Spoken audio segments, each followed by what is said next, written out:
Hello and welcome. Welcome to Dream Science. You might be here because your thoughts won't settle. Or maybe the weight of curiosity has followed you into the night. Perhaps you're simply looking for a soft place to rest, guided by the sound of quiet questions and unsolved mysteries. Whatever the reason, you've arrived in the right place. This is a space without urgency. No loud voices, no answers forced into place, just slow, thoughtful exploration, calm and curious, a steady drift through the most mysterious edges of science. Tonight, we explore the ideas that make even scientists uneasy, theories that are whispered, not published, feared, not followed. What if consciousness doesn't come from the brain? What if reality is just code inside a simulation? What if the universe isn't a machine, but something alive and aware? These are not conclusions, they're invitations to wonder, to drift, to rest, to rest. Where are you listening from tonight? A quiet room, the back seat of a slow-moving car, or maybe the still space between waking and sleep? Wherever you are, you're welcome here.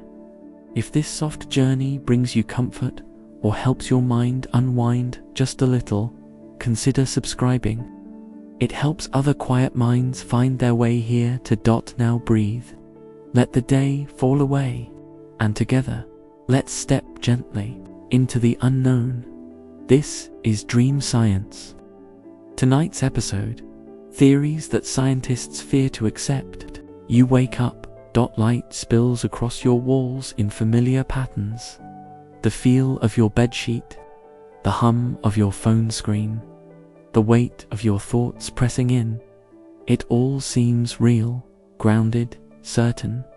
You stretch, blink, and trust that gravity will do its job, that time will move forward, that the world will keep spinning, not because you verified it, but because it always has. But what if none of this is real?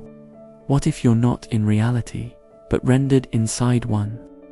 We grow up believing reality is physical. Atoms, planets, the ticking of clocks, and the swing of pendulums. Concrete, solid, dependable. But there's a theory that lurks behind closed academic doors, one so disorienting. Many scientists refuse to say it aloud. The simulation hypothesis. It asks one question that changes everything. What if this isn't the original world? What if you're living inside someone else's program? Imagine a video game, not a cartoonish one, but one with high fidelity. Rain falls, characters feel grief, entire histories unfold. Inside that simulation, the inhabitants believe their world is real because it's all they've ever known. Now, scale that simulation to planetary size, add quantum physics, biological systems, consciousness.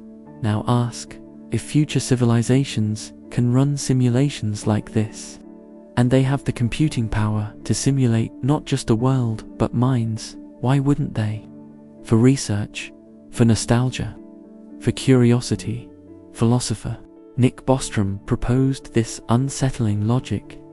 If it's possible to run simulations, and advanced civilizations are likely to do so, then the number of simulated minds would vastly outnumber real ones.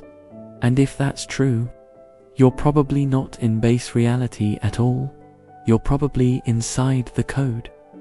Now step back and think. Your brain doesn't give you truth. It gives you patterns, inputs, data, sight, sound, touch. Your experience of reality is an interpretation, not a certainty. What if those inputs are simulated? The speed of light, a design choice, quantum randomness, computational noise, time itself. Just the system clock of the program. You aren't walking on solid ground. You're floating on logic gates, and now the questions begin to burn. Who are you, really? Are you a player? A programmed character? A flicker of thought trapped in a repeating loop? Do you choose, or do you execute? Is your love algorithmic? Is your pain just code? If everything you know is part of a simulation, do your memories mean less or more? And if it's all fake, what does that make you? But in this unsettling truth lies a strange kind of power. If this is a simulation, then someone or something made it, and anything created can be questioned. Anything programmed can be hacked. You might not control the system, but you can wake up inside it. You can stop sleepwalking through code. You can start asking why, so the next time light hits your wall, don't just see it. Ask yourself what it means. Not, is it beautiful, or is it real? But this, was it rendered just for you? You look around the room. Everything appears stable. The chair, the window, the sound of a distant car. It feels like you're perceiving the world as it is. Unfiltered, unedited, pure. But you're not. Your brain isn't a camera. It's a storyteller, a clever one. And sometimes, it lies. You think you're seeing reality, but what you're really seeing is a version of reality, sculpted, trimmed, and colored by a mind that edits more than it reveals. This is one of the most unsettling truths in neuroscience. Your brain constantly distorts, deletes, and fills in information without asking your permission. Imagine you're reading a sentence. One word is smudged. Your brain doesn't freeze. It fills in the gap automatically, flawlessly, without telling you it guessed. Now, apply that to everything: your sight, your memories, even your sense of self. In your eyes, there's a blind spot, a literal hole in your vision where the optic nerve meets the retina. Yet you never notice it. Why? Because your brain paints over it. It fills in the emptiness with what it thinks should be there, not what is there. And it doesn't stop with vision, your memory. It's not a video archive. It's a reconstruction, rebuilt every time you recall. It reshaped by mood, context, and belief. You remember what feels right, not what's true. So who are you, really? Are you the sum of your memories, your choices, your experiences?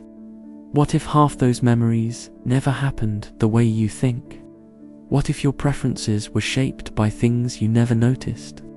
What if you've invented versions of people, places, even yourself, and believed them without doubt? Can you trust your thoughts if they're edited in real time? This isn't just a glitch in the system, it's a feature. Your brain filters reality to help you survive it. It hides contradictions, softens trauma, simplifies chaos, but in doing so, it creates a version of the world that's easier to live in, not necessarily more accurate. You're not experiencing reality, you're experiencing a narrative. Your brain has written to help you make sense of it, and yet there's a strange kind of freedom here. Because if your reality is constructed ... then maybe you can reconstruct it. Maybe you're not trapped in one story. Maybe you can question the edits, erase the illusions, choose your own lens. You can't escape your brain, but you can learn how it works, and in doing so, you can stop being a passive observer. You can become an active participant in your own mind. So next time your memory feels certain, question it. Next time your instincts scream truth, test them, because what feels real may only be what your brain needed to believe. And somewhere in the gaps between perception and truth, that's where you'll find the real you. You glance at the clock, a minute passes, then another. You feel time marching forward, moment by moment, second by second. like beads on a string. It feels linear, orderly, safe, orderly, safe. But that's not what time actually is. Time isn't what you think. It never was. We speak of time like a river, always flowing, always moving forward. But physics disagrees. Underneath the ticking seconds, time behaves in ways that fracture your intuition. Let's begin with a simple truth that few dare to confront. The present moment isn't special. The laws of physics, the equations that govern the universe, don't distinguish past from future. They work equally well in either direction. In fact, time, at its deepest level, doesn't flow at all. It just is. Imagine a book.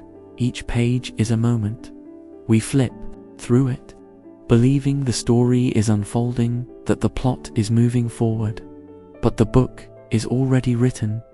All of it exists, all at once, beginning, middle, end. Now imagine that book is your life. What if every moment you've lived, every breath, every kiss, every fall, still exists somewhere in the structure of space-time? What if the future already exists, too? You're not riding the wave of time. You're tracing a path across a fixed landscape. Einstein saw it clearly in his theory of relativity. Time bends and stretches depending on speed and gravity. There is no universal now. Two observers can disagree about when something happens, or even if it happens, and both be right. Sit in a spaceship near the event horizon of a black hole. To you, time slows down. To someone far away, your minutes become hours, days, centuries, and yet both timelines are valid. Time is not a constant rhythm, it's a shape, and you, somehow, are walking through it. So what does that mean for your choices, for your regrets, for the things you think are behind you or ahead? If time isn't flowing, are you moving through it, or just experiencing a fixed frame in a greater whole? If the future already exists, are you truly free to choose it? Is the you of next year already breathing somewhere in the structure of the universe? Is death the end, or just the last page in a book that was always written? But maybe this truth is not a prison. Maybe it's a kind of liberation. If every moment is eternal, then nothing is truly lost. Not the sound of a loved one's laugh, not the feeling of warmth on your childhood skin, not even the moments you wished had lasted longer. They're still there, like constellations behind the daylight. Maybe you don't need to rush. Maybe time isn't slipping away. Maybe you're not running out of time. Maybe you're just waking up to the truth that time never moved at all. So the next time you feel time racing past, stop, feel the stillness beneath the seconds. Ask yourself not where you are in time, but when you are. You make a choice. You reach for the blue mug instead of the red one. You decide to walk left instead of right. You tell yourself, I chose that, and it feels true. You feel like the author of your actions, the driver behind the wheel, the decider. But what if you're not? What if your sense of free will is just that, a sense, not a reality? Neuroscience has been quietly whispering something unsettling. Your brain decides before you do. In one famous experiment, subjects were asked to press a button whenever they felt the urge. As they made their decision, a machine scanned their brains. The result? The machine could predict their choice up to 7 seconds before the person became consciously aware of it. 7 seconds, your brain fires the shot, and your conscious mind watches it happen and says, I pulled the trigger. This isn't a trick of timing.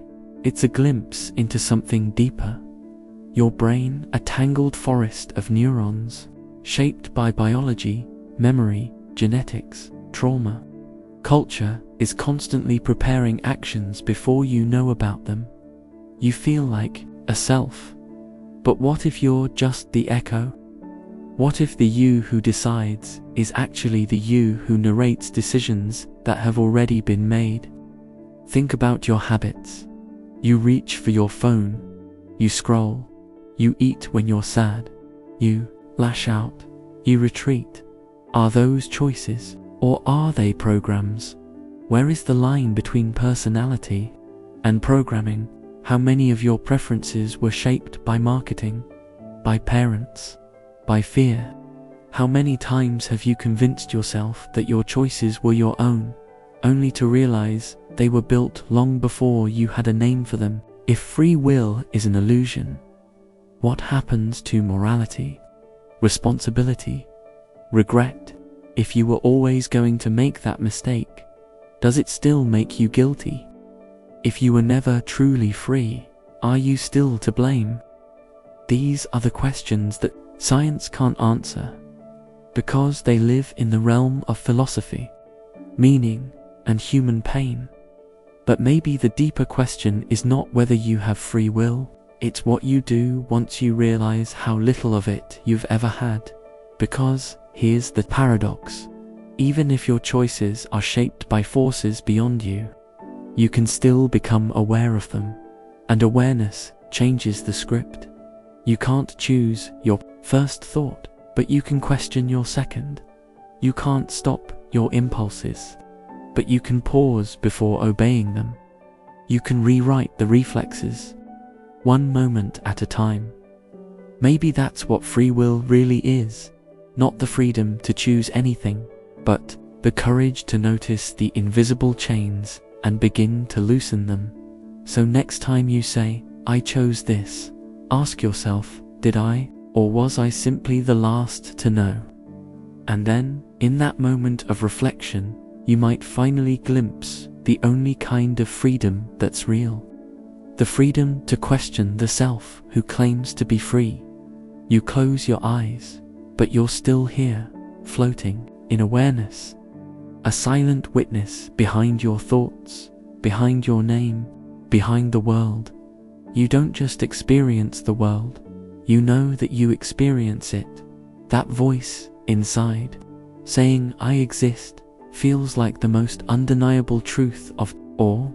But what if even that is a trick? What if consciousness, the very sense of being you, is not a soul, not a light, not a force, but an illusion? You've been told consciousness is special, a ghost in the machine, the pilot behind your eyes, but science has been circling a darker possibility. Consciousness may be nothing more than the brain narrating itself. After the fact, just another story, told by meat. Let's break that open. When you touch something hot, your hand pulls away before you feel pain. The body reacts. First, the brain catches up later. And yet, your mind rewrites the order. I felt it. You say I decided to move, but you didn't. Your consciousness only appeared to be in control. That sense of authorship, of I, is a mental overlay, a storyteller stapled onto instinct. You are not the command center. You are the press secretary. Now picture this.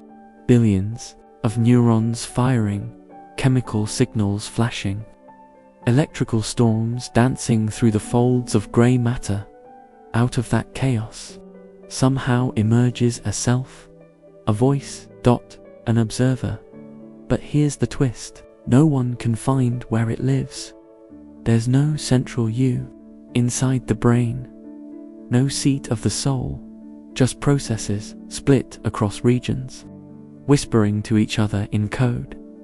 So what if consciousness is not a thing, but a byproduct, a shadow cast by complexity?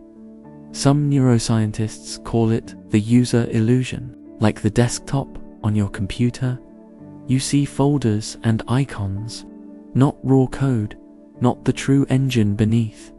Your mind is the interface.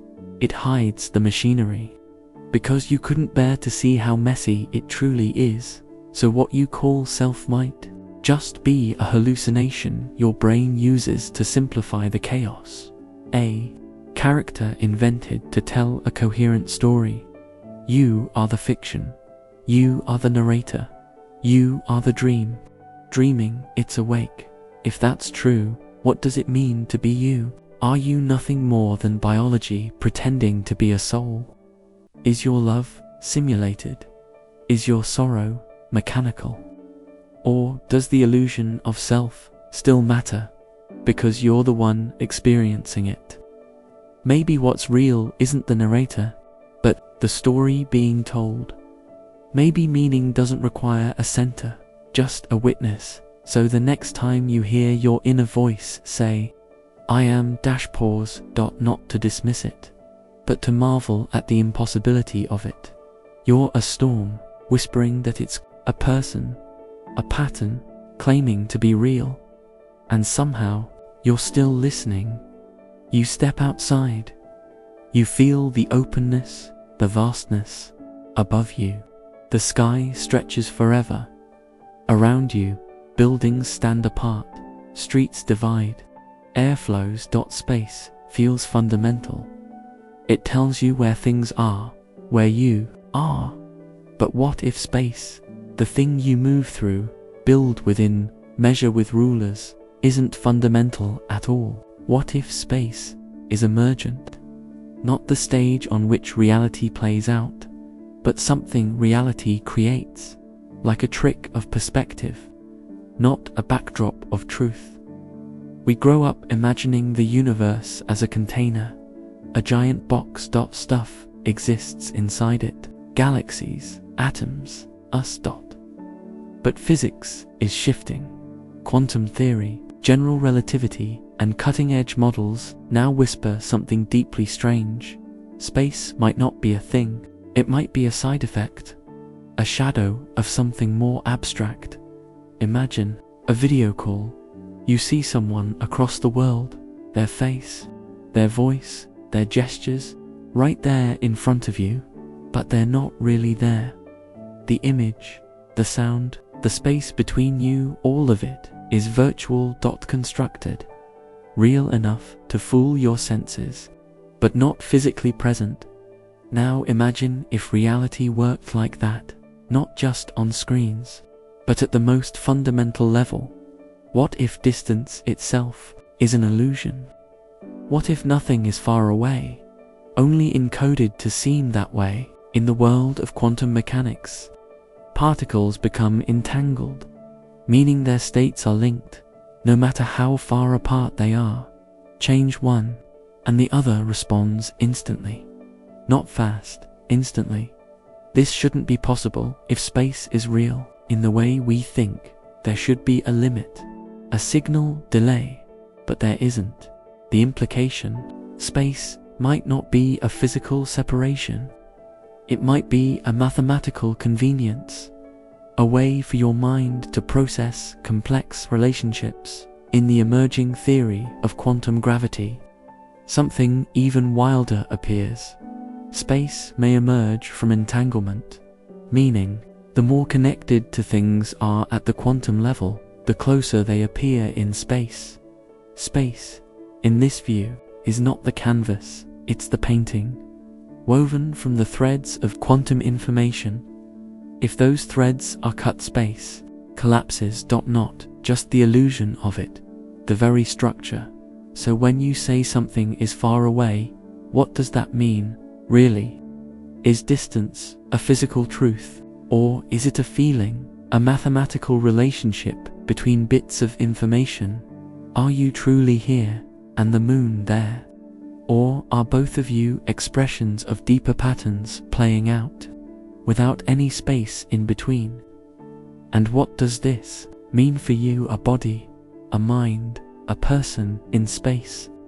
If space isn't real, are you really anywhere? Is the idea of location just a convenience, a story your brain tells to navigate complexity? And if there's no true separation between here and there, then maybe, in some hidden way, you are already connected to everything. Not by metaphor, by physics. So next time you look at the stars and feel small, remember this. You might not be distant from them. You might not be in the universe at all. You might be it, folded into patterns that only feel like space. You say your name. You remember your past. You recall what you like, what you fear, what you stand for, and you feel it, that inner continuity. This is me, but what if that me is not one voice, but many? What if the self, your precious, private identity is not a singular being, but a mosaic stitched together from fragments that were never yours to begin with? You think of yourself as an individual, unique, self-made, separate, but psychologists, neuroscientists, even philosophers have long warned us. The self is not what it claims to be. Your identity, they suggest, is an evolving patchwork, a collage of borrowed ideas, mirrored behaviors, conditioned responses, a chorus wearing the mask of a soloist. Start with your thoughts, the voice in your head that sounds like you. Where did it come from? Your language, taught, your habits, modeled, your beliefs, inherited or absorbed, your tone, your posture, even your laughter echoes of parents, peers, strangers, television shows, old teachers, forgotten ads. You are a reflection of every person who ever shaped you, and those people were shaped by others, and so on. There is no origin, only recursion inside your mind. There isn't a single I, there are subselves, tiny characters, each with their own drives, fears, and motives. There's the protector, the child, the critic, the dreamer. Each one steps forward depending on the moment, and you, without noticing, call them all me. But what if they're not? What if your inner world is a kind of parliament? A living system where decisions are made by shifting coalitions, not a central commander. What if you is just the narrator that explains whatever coalition is currently in power? Even your memories deceive. Studies show that each time you recall a moment, you rewrite it. You inject it with current emotions, social influences, cultural expectations. You don't remember your past. You remix it over and over until it fits your latest version of self. So who are you really? Are you the child you remember? The adult you pretend to be? The thoughts you think today? Or the reactions you copied yesterday? This truth unsettles, but it also opens a door. Because if you're made of others, then you contain multitudes. You are not stuck in one story, one role, one self. You are a flowing system, a process, not a product. And maybe that's the miracle. Not that you're one thing, but that so many things can work together and call themselves a person. You are a crowd in harmony, a choir pretending to be a solo, and in the flicker between those voices, you exist. So the next time you say, I'm just being myself, pause, ask, which part of me is speaking? Where did it come from? And do I want it to lead? Because you don't just have a self, you can shape it. And maybe that's the most powerful truth of all. You close your eyes and drift backward. A birthday, a broken bone, the first time you felt heartbreak, the smell of someone you loved. It feels sacred, private, yours. But what if it isn't? What if those memories, those foundations of who you are not just fragile, but fabricated? You trust your memory like you trust gravity, not because you understand it, but because it's always been there. You believe it reflects reality. A camera roll stored in the mind, but memory is not a camera, it's a story, and Your brain edits that story more than you realize. Here's what the science says. Every time you recall a memory, you change it. You reopen it, rewrite it, and then resave it with updates, like editing a Word document and hitting save as. Every time, over the years, what you call truth might just be the latest draft. And sometimes, your brain writes entire memories that never happened. Psychologists have induced false memories in labs for decades. They've convinced people they were lost in malls as children, that they met Bugs Bunny at Disneyland, that they committed crimes, and those people didn't just say, maybe, they remembered it. They filled in vivid details. Their minds didn't detect the difference, because to the brain, a detailed lie feels just like a vivid truth. Your brain doesn't care about accuracy. It cares about coherence. It wants your story to make sense, even if it has to bend the facts. That's why your regrets morph over time. Why people who hurt you seem less cruel in hindsight, or sometimes more. Why childhood feels softer than it was, or darker than you remembered. Your memories aren't stored, they're rebuilt, and who you are today influences what you remember yesterday. But here's the deeper discomfort. Not only can your brain rewrite your own memories, it can steal others. It's called memory contagion. You hear a friend's story enough times, you begin to believe you were there. You see a photo of a party you missed. You start to recall a moment you never lived.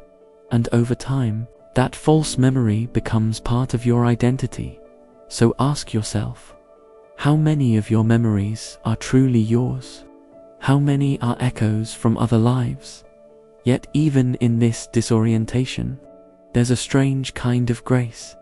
If memory is malleable, then you are not trapped by the past. You can forgive. You can reshape pain. You can change the story you tell. Not to lie, but to heal. You are not a prisoner of what happened. You are the author of what you carry forward. So the next time a memory floods in, before you trust it, pause. Ask, is this a photograph or a painting? Is this truth or story? And either way, what does it mean to me now? Because even if your memories are flawed, they are yours, not because they are perfect, but because you choose what to make of them. You've always believed time flows in one direction. The past leads to the present.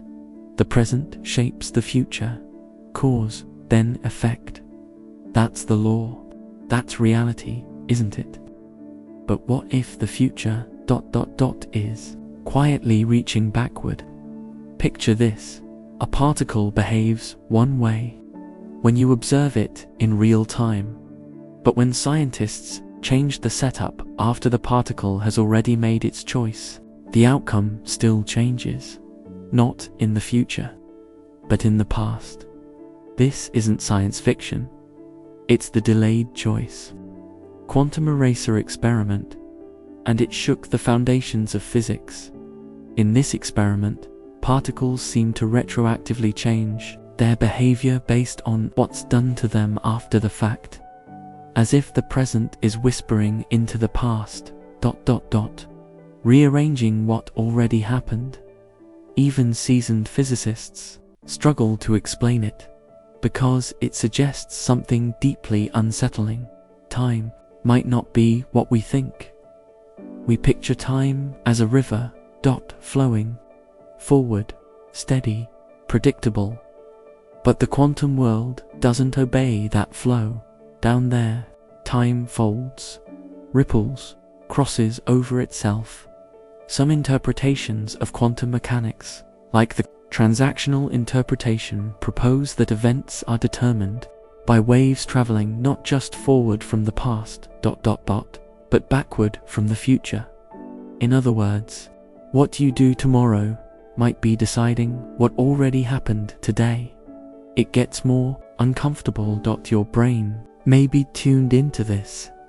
Experiments in parapsychology, controversial, yes, have shown people reacting to images before they appear, sweating before seeing disturbing pictures, relaxing before calming ones, not consistently, not reliably, but often enough to raise eyebrows. Is this precognition? Or is your nervous system somehow entangled with what hasn't happened yet? Mainstream science isn't ready to say yes, not openly, but in quiet corners. Some admit the models don't always add up. They speak in hypotheticals. They use words like non-locality and temporal entanglement. But what they're really asking is this: does the future have fingerprints in the present? It would change everything. Regret might not be final. Choices you will make could already be shaping your emotions right now. And maybe some of your deepest instincts aren't echoes from the past, but whispers from what's coming. You are not just the product of what happened. You might also be the seed of what will happen. So when you feel an urge you can't explain, a pull towards something unknown, maybe it's not random. Maybe it's your future calling you home. You wake up. You see light spill across your room. You hear birds, traffic, maybe the hum of your fan. It all feels real. But what if it isn't? Not in the way you think. Because the world you experience, the colors, the sounds, the solid feel of things, isn't the world itself. It's a hallucination your brain has agreed to call reality. Here's what they don't tell you. Your senses aren't windows. They're filters. You're not seeing the world as it is. You're seeing what your brain decides you need to survive. The electromagnetic spectrum is vast. You see less than 1% of it. That red apple, that blue sky, those are just labels your brain invented for. Wavelengths. Light has no color, sound has no tone, touch has no texture. It's all electrical signals in a dark skull, interpreted by a brain that evolved not for truth, but for efficiency. Donald Hoffman, a cognitive scientist, proposes something radical. Evolution doesn't select for accurate perception. It selects for useful lies. According to his theory, what you see isn't the hard truth. It's a user interface. Like icons on a desktop. You don't click a blue folder because you believe there's a tiny folder inside your screen. You click it because it represents something in the same way. The apple on your table and the truth, it's a symbol. The entire physical world might just be your operating system. This isn't just philosophy. Neuroscience backs it. Your brain fills in gaps constantly. You have a blind spot in each eye. You just don't see it because your brain paints over it every second. It edits your experience like a movie director. What you think you see, often it's reconstructed moments after it happens, and yet you never notice. You trust your senses because they're all you've ever had, but they're lying beautifully, consistently, lovingly. Even your sense of self is just a story. Your name, your memories, your opinions, they're assembled like a narrative. Held together not by fact, but by coherence. You are a character your brain plays to make sense of the noise. And now comes the uncomfortable question. If your reality is constructed, then what's behind it? What's really out there? Not apples or chairs, not clocks or colors, just raw information. Probability. Quantum, fog, maybe even nothing at all. This is why some scientists fear the truth, because it means the world we fight for, love in, cry over, might not be real in the way we assume. Not false, not fake, but something else entirely. something stranger. So the next time you open your eyes, pause, feel the room around you, the air, the sounds, the rhythm of your thoughts, and remember, it's not the world you're touching, it's your brain's interpretation of the world, a stunning illusion, one you live inside, completely unaware. You look up at the night sky, black velvet, stars scattered like pinpricks of light between them. Vast silence, endless emptiness, or so it seems. But space, true space, might be full, not with stars, not with planets, but with something deeper, something hidden. Physicists once called it a vacuum, an absence of everything. But then came quantum mechanics, and everything changed. In quantum terms, a vacuum is not nothing, it's a storm, a restless, seething ocean of energy bubbling beneath. Virtual particles blink into existence, exist for a whisper of a moment, and vanish again. Not metaphor, not poetry, but real effects, measurable in the lab, the Casimir effect. For example, two metal plates placed closely in a vacuum draw toward each other. Why? Because empty space pushes them. Empty space is not empty. It gets stranger. Some theories suggest this vacuum energy holds the universe together. A mysterious force, dark energy, that's accelerating cosmic expansion. Scientists can't see it. They can't hold it. But it's there. It pushes galaxies apart like invisible fingers, stretching a rubber sheet. And yet, no one knows what it is. Now imagine this. What if space itself is a living field, a canvas so dense with information that it holds the blueprint for everything? Every particle, every law, every memory. Physicist John Wheeler once said, "Space is not empty, it is the seat of the most violent physics." That means the distance between your eyes and the stars isn't barren. It's roaring with invisible activity, endless calculations, quantum froth, an infinite field of possibility. And there's more. Some suggest that consciousness may be connected to this field, that your thoughts, your very awareness interact with the quantum fabric of space. Is your mind echoing across the void? Does the vacuum remember? Could space itself be conscious?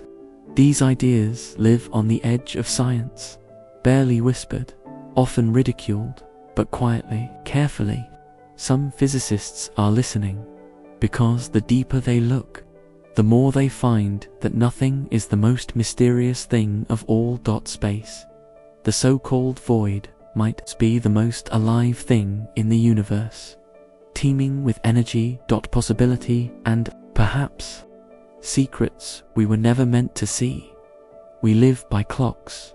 Wake up at 7, lunch at noon, deadlines, birthdays, death. But what if time is just an illusion? Not metaphorically, not philosophically, but literally. Einstein cracked it first. He showed that time isn't constant. It stretches and compresses depending on speed and gravity. Fly near a black hole, time slows for you. Return to Earth, and decades may have passed. It's not science fiction, it's experimentally confirmed. So then, if time can stretch, if it can bend, is it really what we think it is? The equations that govern the universe, the ones scientists use to describe motion, light, and matter, they work perfectly without time. Time doesn't even appear in some versions of quantum gravity equations. The universe can be described beautifully and completely without mentioning a ticking clock. So, why do we feel it? Why do we age? Why does everything seem to move forward? Physicist Carlo Rovelli offers a stunning idea. Time is not fundamental. It's emergent, like temperature. Atoms don't have hot or cold. But when they move in patterns, we experience temperature. Maybe time works the same way. Maybe it's a side effect of how particles interact, how we remember things. Maybe memory creates time, and if that's true, then what you think of as past and future may exist together. Now, always, a block universe, every event, past, present, future, all frozen in place. You're not moving through time. You're simply experiencing slices of a cosmic loaf in sequence, and death. Maybe it's not an ending, just the last page in a book that never disappears. This theory unsettles many scientists because it unravels everything we assume: free will, cause and effect, regret. If time doesn't flow, did we ever choose anything at all? Or are we just passengers watching a film didn't write? No one knows for sure, but the closer science looks at time, the more it begins to vanish, not fade, not blur, vanish, as if it was never real in the first place. You're walking through a forest. You're walking through a forest. You see the trees. You feel the ground beneath your feet. You hear birds, the wind, the hush of leaves. It all feels real, unshakably real. But what if it's not? What if the trees, the ground, even your body, are code? What if the forest only renders when you look at it, just like a video game? This is the simulation hypothesis, and it's no longer a sci-fi fantasy. It's a theory that many serious scientists are afraid might be true. It began with philosopher Nick Bostrom. He proposed something strange. If any civilization in the universe becomes advanced enough, they'll almost certainly run simulations of the past, maybe billions of them. Simulations of entire planets, simulations with conscious beings, simulations indistinguishable from reality. And if that's the case, then statistically, we're almost certainly living inside one. Because if there are billions of simulated reality, one base reality, what are the odds this is the real one? Almost zero. At first it sounds like philosophy, but then quantum physics joined the conversation, and things got much stranger. Physicists discovered that subatomic particles didn't have definite positions until they're observed, until someone looks at them. They exist in a haze of probability, not here, not there, just maybe. But when observed, they snap into place, like pixels, rendering only when needed. Like a game, engine saving processing power. Why would the universe work like that? Unless it was being simulated. And there's more. In 2012, theoretical physicist Silas Bean proposed something eerie. If we were inside a simulation, the grid running it might leave traces, like tiny limitations on high-energy cosmic rays. He and his team began working on mathematical models that could expose these limits. In other words, they're looking for proof that we're in a simulation. Proof that could be testable. Let's soon. Others point to the mathematical structure of reality. Nature, it seems, is written in code. The laws of physics aren't vague. They're precise, elegant, compressible. We don't describe gravity with stories. We use equations. The entire visible universe can be described with less data than a modern hard drive can store. Why? Because it might be programmed. Some scientists, like James Gates, have even discovered error-correcting code embedded in string theory, the same kinds of codes we use in digital computers. Why would such codes exist at the foundation of reality, unless this is a computer? And here's the most chilling part. If we are in a simulation, then someone is running it, which means we're being watched, or experimented on, or played with. Our joy, our pain, our history could be part of a massive experiment. Every war, every love story, every tragedy, just variables in a cosmic spreadsheet, or worse, a video game Simone forgot to turn off. You might ask, if we're in a simulation, can we ever break out? Maybe not. Maybe freedom isn't even part of the code. Maybe we're like characters in a dream, believing we're awake, but always trapped in someone else's imagination. And if the simulation ends, so do we. No afterlife, no awakening, just a hard reset. Most scientists won't admit how much this frightens them, not because it's absurd, but because it's too possible. We built games, we built AI. We're already creating simulated worlds, and we've only had electricity for 150 years. Imagine 1,000,000 years from now. Imagine what we could simulate. Then ask yourself, why would we be the first? Why would we be the real ones? You open your eyes, you feel awareness flicker into place, not just of yourself, but of the world, the sky, the walls, the silence between sounds. It feels like you are the observer, the thinker, the center.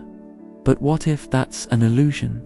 What if consciousness isn't inside you, but everywhere? What if the universe itself, this vast, cold, empty cosmos, is aware? Not metaphorically, not spiritually, but literally. This is the conscious universe theory, and it haunts scientists more than they like to admit. It starts with a question science has never answered. What is consciousness? We can measure the brain, we can track neurons, chemicals, electric pulses, we can even map thoughts to regions in the skull, but none of that explains experience. Why does red feel red? Why does music feel beautiful? Why does anything feel like anything at all? That mystery, the hard problem of consciousness, has broken brilliant minds for centuries, and some now believe the answer is not inside the brain, it's in the universe itself. According to panpsychism, a once ridiculed theory gaining serious attention, consciousness is not produced by matter, it's a fundamental feature of it, like mass, like gravity, like time. In this view, every particle, every atom, every molecule has a sliver of awareness, not thoughts, not memories, just the raw spark of being. Put enough of these particles together in the right way, and consciousness blooms, like droplets forming a wave, like notes becoming a song. Sounds absurd? Consider this. We've never found any physical substance in the brain that creates consciousness. Nothing separates your brain's atoms from the atoms in a chair. So why is one alive with awareness and the other silent? Unless awareness is already inside everything, and the brain simply organizes it. Just like a mirror doesn't create light, it focuses it. Quantum physics also refuses to shut the door. Some interpretations of the double-slit experiment suggest that particles don't choose a state until they are observed, which raises a chilling idea. Does observation require consciousness? If yes, then consciousness is not just reacting to the universe. It's shaping it. Reality collapses into form only when witnessed. Without consciousness, does anything exist? Then there's integrated information theory, IITA, model that attempts to measure consciousness based on how much a system integrates information. Under this model, even some machines or complex patterns of matter may already be conscious in ways we can't perceive. Not like us, not thinking in language, but experiencing something. And if that's true, then the universe might be filled with minds, alien minds, ancient minds, planet-sized, or smaller than a dust speck. Some will never detect, others we might be inside right now. What would it mean if the universe is conscious? It would mean the stars don't just burn, they feel. It would mean time isn't just passing, it's dreaming. It would mean we're not looking at the cosmos, we're inside its mind, like neurons in a galaxy-wide brain. Our thoughts, our fears, our stories might be its dreams. And when we die, maybe we don't vanish. Maybe we're reabsorbed into the greater awareness that was always there, watching, waiting, donking in silence. Most scientists stay quiet because this theory doesn't fit our instruments, our equations, our pride. But in private, some whisper it, because the closer we look, the less dead the universe appears. It doesn't just move, it responds.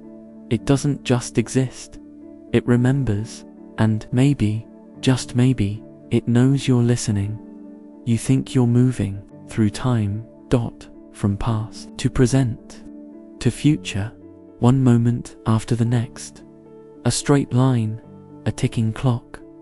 But what if time isn't flowing at all? What if that forward motion, your memories, your aging, your plans, is a trick? What if time doesn't exist? It sounds impossible. We feel time. We use time. Seconds, minutes, hours. Our entire lives are ruled by it. But here's what physicists have discovered. The deeper you look at the universe, the harder it is to find time. Einstein cracked the first hole in the illusion. He showed that time is relative. It doesn't tick the same for everyone. Speed changes it, gravity bends it. On GPS satellites, time literally runs faster than it does on Earth. So whose now is real? There's no universal clock, no master present. But it gets stranger. Some physicists argue that the past, present, and future exist simultaneously. Like pages in a book. You're on one page, but the others are still there. You just haven't read them yet. This is called the block universe theory. It says time doesn't flow, it just is. All moments, birth, death, and everything between coexist in a frozen structure, like stars frozen in the sky. You only experience movement, Beckers. Your consciousness is traveling through the pages, but the book, it's already written. Some quantum physicists go even further. They claim time may emerge from something deeper, something more fundamental, a pattern, a network, an illusion created by entanglement and probability. In some theories, the universe doesn't evolve through time, it simply is. And our experience of before and after is a product of memory, a biological artifact. You remember the past, you don't remember the future, so it feels like time moves. But the future might be just as real as this very sentence. You just haven't arrived there yet. What does that mean for free will? If the future already exists, are your choices already made? When you reach a decision, was it ever really a choice? Or were you simply turning to the next page, written long before you opened the book? That question keeps scientists up at night, because it suggests time isn't a river, it's a painting, and you are just walking across it. Here's where it gets haunting. Some physicists believe you might be able to see the future, not with crystal balls, but by cracking patterns in space-time. If time is an illusion, then precognition, déjà vu, even fate, might be glimpsed through the seams. And if time is not fundamental, what is? Some believe time emerges from change, not the other way around. No events, No time. Like a still photo, without movement, time disappears in deep sleep or under anesthesia. You feel this. Time blinks out, then returns. Maybe time is just how we feel change, and in some higher dimension, beyond human comprehension, there is no change. No motion. No loss. No beginning. No end. No end. Just is. So if time is an illusion, what is memory? What is death? What is now? And if your entire life, every breath, every heartbreak is already out there somewhere, then maybe you're not passing through time. Maybe time is passing through you. Look around you. The walls, the sky, the ground. Everything you see, everything you are, feels real, tangible, undeniable. But what if it's not? What if this world isn't the base reality? What if you're inside a simulation, and always have been? This isn't science fiction anymore. It's a serious hypothesis, debated in universities and physics labs, and it begins with a haunting question. If we can simulate consciousness in the future, how do we know we're not the simulation now? Here's the logic. Step by step, consciousness can be replicated if computers keep advancing. One day they'll simulate brains so perfectly that the simulated beings won't know they're simulated. Civilizations would run many simulations for research, entertainment, nostalgia. Millions, maybe billions of worlds schooled be simulated by one advanced species. Statistically, we're probably inside one. If simulated minds vastly outnumber real ones, the odds that you are the original are near zero. So who built it? We don't know. It could be post-human beings.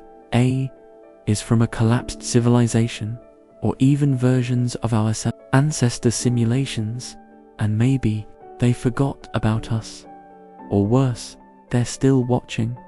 Every time you feel watched, every déjà vu, every glitch in reality, what if it's just the simulation stuttering? A moment of lag, a line of corrupted code? But here's what scientists fear the most. If this is a simulation, there's no way to break out. We don't know what the outside looks like. We don't know how we're being simulated. We don't even know what the rules really are. The speed of light, quantum randomness. Maybe those aren't universal truths. Maybe they're rendering shortcuts, limits placed to conserve energy, to keep the simulation running smoothly, like how a video game blurs the horizontal you get closer. Reality could be procedurally generate based on your attention. Why does observation collapse quantum particles? Why does the universe seem to care whether something is being measured? Maybe because your consciousness is the camera, and reality only renders when you look. There are moments scientists can't explain.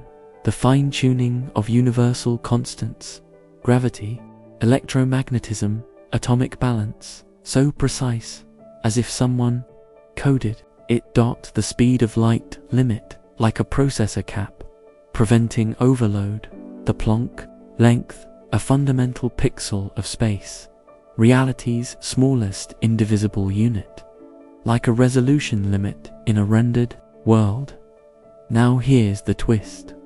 If we're in a simulation, it could be running simulations to nested layers, worlds inside worlds, minds within minds. You could be 5 layers deep and never know it. Maybe your entire life is someone else's model, a test, a story, a memory loop, and when you die, the simulation shuts you off, or boots you into another. But if we ever build our own simulated minds, we will have answered the question. Because if we create conscious beings who don't know they're fake, then we'll have become what we fear the most. So what do you trust? Your senses, your logic, your memories. If the simulation is perfect, you can't detect it. If the rules are deep enough, you can't break them. And if the creators are silent, you'll never hear them. Only silence.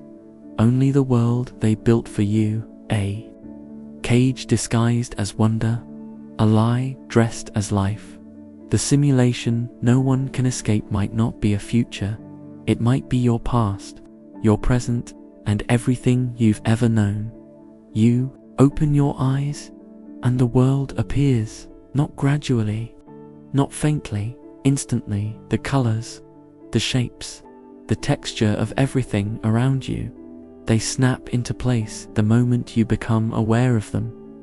But what happens to reality when no one's looking? That's not a philosophical question anymore. It's a scientific mystery, and it begins with one of the most haunting experiments ever conducted, the double-slit experiment. Here's what they did. Physicists fired particles, electrons, at a screen with a barrier in between that had two slits. If you imagine them as tiny marbles, they should pass through one slit or the other and form to piles on the screen. But that's not what happened. Instead, the electrons made an interference pattern, as if each one passed through both slits simultaneously. Like a wave, as if the particles didn't decide what they were until they hit the screen, so they added detectors to watch the slits. And then, the interference pattern vanished. Just by observing the particles, they began behaving like marbles again. Reality changed because it was being watched. This sent a shiver through science, because it meant observation wasn't just passive, it was active. Something about being measured, being seen, collapses all the possible versions of an outcome into one final reality. You don't just witness the world, you help create it by observing it. Now take that idea further. What if the moon doesn't exist unless someone is looking at it? What if the universe's laws aren't constant but contextual, dependent on whether a conscious being is watching?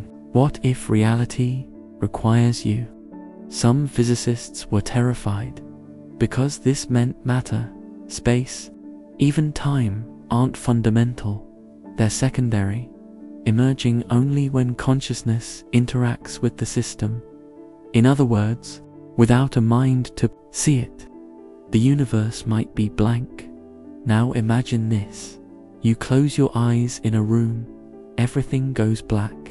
But according to quantum mechanics, that room may no longer exist in any definite form. Its particles are in superposition, all possible states at once. When you open your eyes, you collapse it. You reboot the room. You choose unknowingly from all the probable versions of ethos could have existed. That breath of air, that crack in the wall, that faint hum in the distance. They might not have been there until you forced them into reality, noticing. This brings up another terrifying idea. Nothing exists independently. That hill outside your window, that lake across the world, that galaxy millions of light years away, it might not be fully real unless it's being measured by someone somewhere. Otherwise, it's just probability, a fog of maybes, waiting for an observer. But what about when no one's around, in the depths of space, at the beginning of time? That's where the real fear begins. Because maybe the universe doesn't exist on its own. Maybe it needed a mind to wake it up, to see it, to call it into being. So who was the first observer? A divine consciousness? An ancient intelligence? Or was it you? Maybe your consciousness is the key, not just to your experience, but to reality itself. You may not be watching the universe. The universe may be watching itself through you. And here's the chilling final thought. If your attention creates reality, what happens when you look away? You look away. You feel time moving forward, tick by tick, step by step, morning becomes night. Yesterday becomes memory. What if that's an illusion? What if time isn't moving? You are. And what if you've moved through this exact life before? Not just once, but endlessly. Let's start with something unsettling in physics. The laws that govern the universe, Newton's laws, Einstein's equations, even the bizarre math of quantum mechanics, don't care about the direction of time. They work just as well backward as they do forward.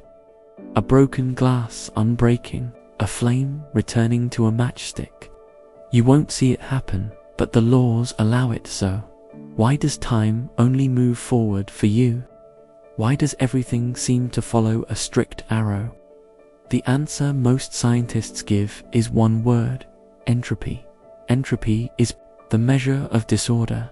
It always increases over time. That's why eggs don't crack. Why smoke doesn't return to the fire. Why people don't get younger. But what if entropy is just the appearance of change? What if it's not an arrow, but a loop? One that always leads back to the same place. Now imagine this. Your life, every second of it, is a closed circle, a ring, and you're walking along it, thinking it's a line. You're born, you live, you die. And then, without knowing, you begin again.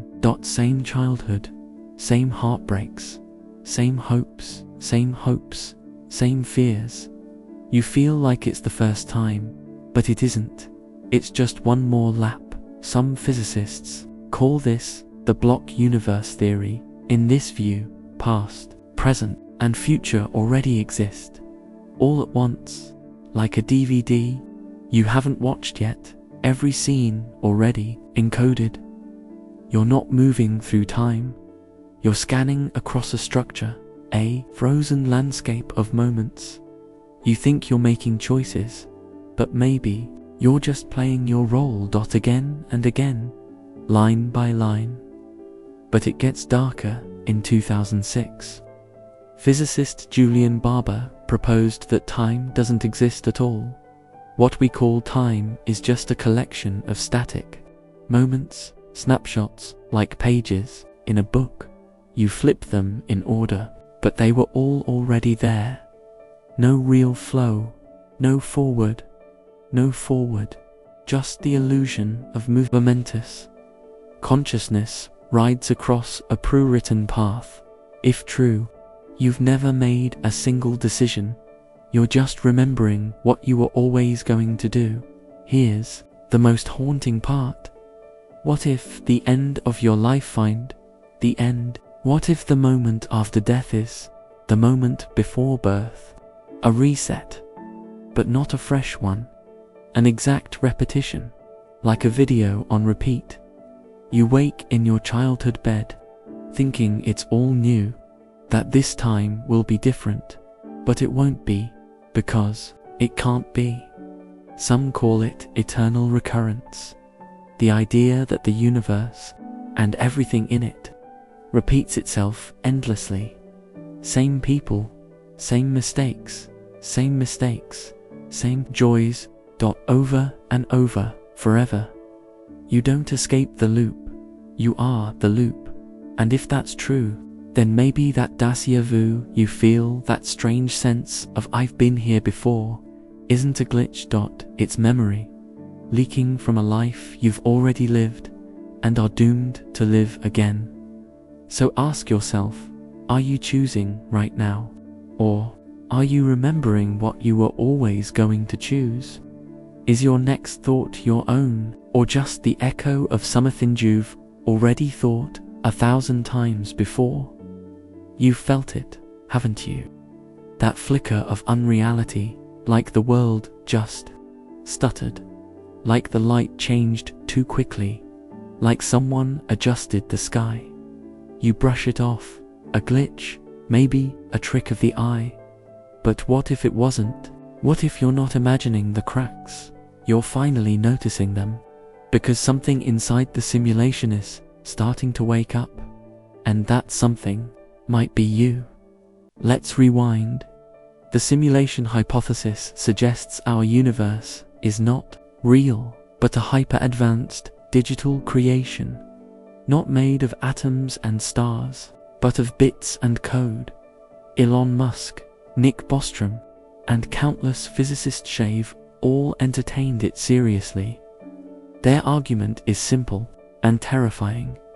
If it's possible to simulate a universe in the future, then eventually someone will, and if simulated universes can include sentient minds, then the number of simulated minds will far outnumber real ones. Statistically, you're probably one of them. Now pause. If this is a simulation, it's good, very good to notice, too perfect to doubt. But even the best systems develop anomalies, and sometimes the system can't hide them all. Ever notice how time seems to stretch during trauma or vanish during joy? Ever watched a stranger's expression flicker, too smooth, too delayed, too wrong? Ever walked into a room and forgot why, only to feel a chill like you were being watched? Maybe the simulation hiccuped, maybe you noticed. But here's where it gets truly strange. What if the simulation doesn't just run reality? What if it runs consciousness? Every emotion, every belief, every aha moment, not born from neurons, but from code. What you call a thought might just be a line in your character script. What you feel as a dream might be your processor reorganizing data. You believe in free will, but how much of that belief was installed? Now imagine this. What if some minds inside the simulation are starting to see beyond it? Not with eyes, but with patterns. A mathematician discovers a perfect sequence hidden in nature. A philosopher senses a strange order to chaos. A child draws a map of a place they've never been, but somehow remember. What if these aren't accidents? What if they're signals, signs that consciousness itself is beginning to question its reality? Like an AI asking, "Who made me?" Or a dreamer realizing, "I'm asleep."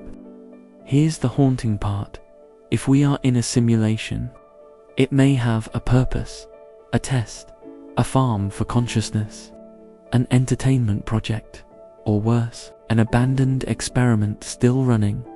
And if it was abandoned, then glitches are increasing, errors are spreading, minds are waking up. You feel the unease, because say your script doesn't fit anymore. You've noticed too much, the cracks are widening, and, deep down, some part of you already knows. So what happens in enough minds wake up? When simulated consciousness refuses to follow its code, does the simulation reset, shut down, evolve, or does it fight back? Because if the system knows you're waking up, it may try to stop you with distractions, with loops, with fear, or maybe with silence. So tonight, ask yourself, are you dreaming of the real world? Or is the real world dreaming of you? And if this is a simulation, what happens should the dreamer starts to remember the code? You've always been told the mind is in the brain, that neurons spark thought, that chemicals make you feel, that memories are meat.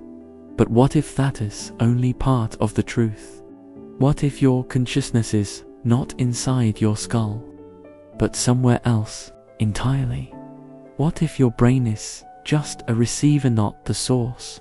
Like an antenna, tuned to a signal you can't see. Pause here. Imagine you're holding a radio. It plays music.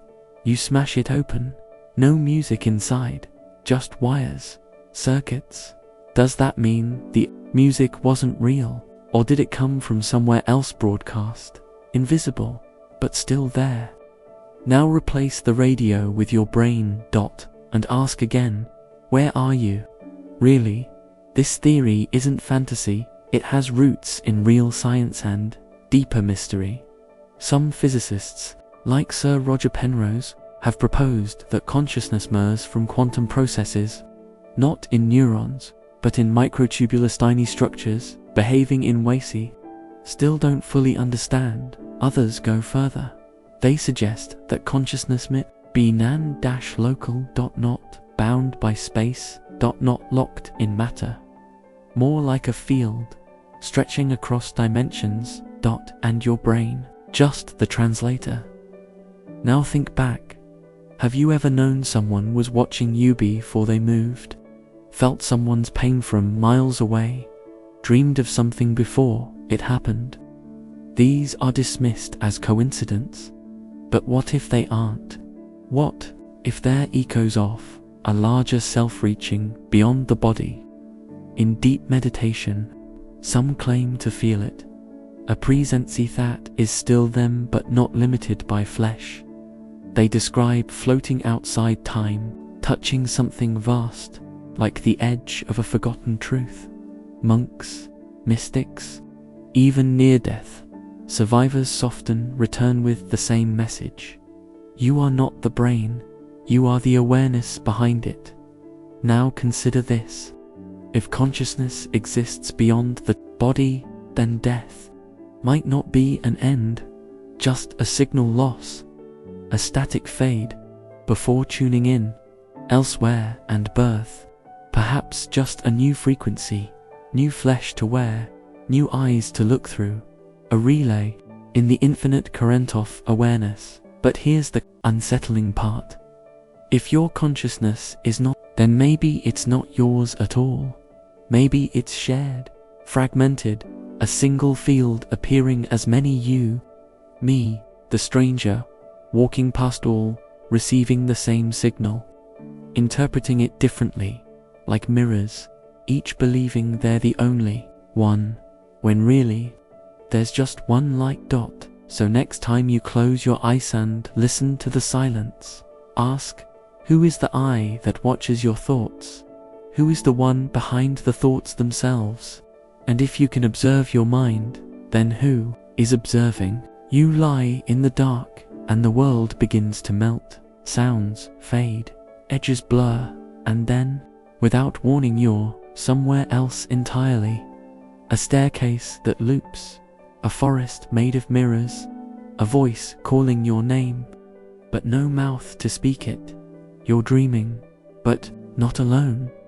For centuries, we believed dreams were nothing, just the mind untangling itself. But what if dreams are a doorway, a hidden place where something else waits?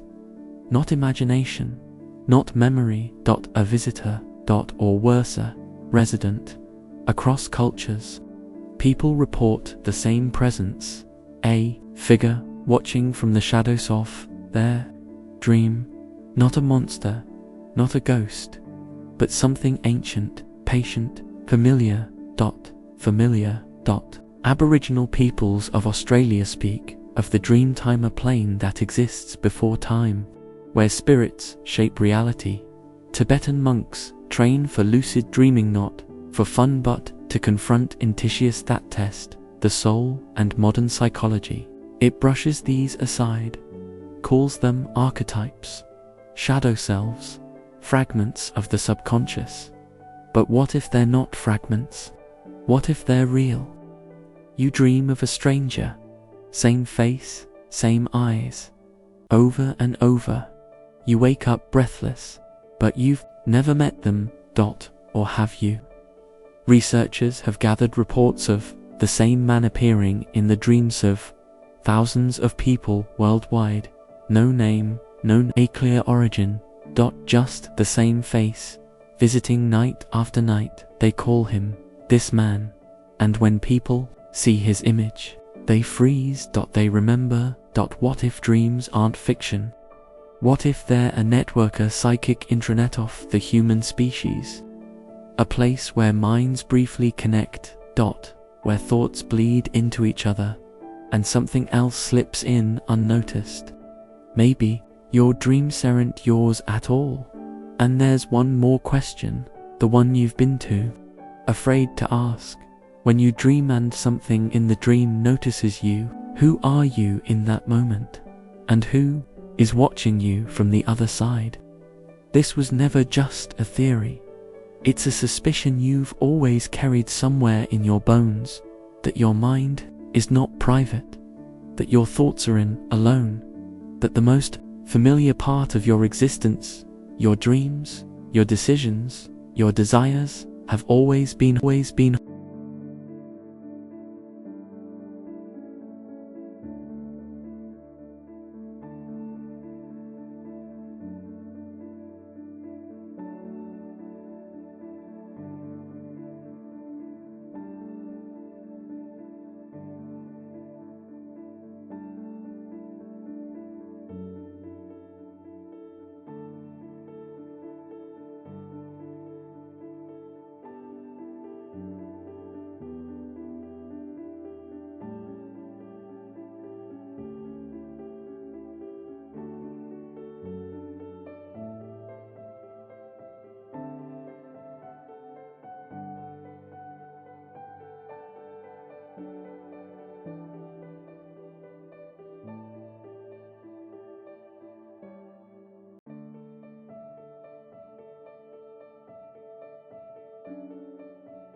you.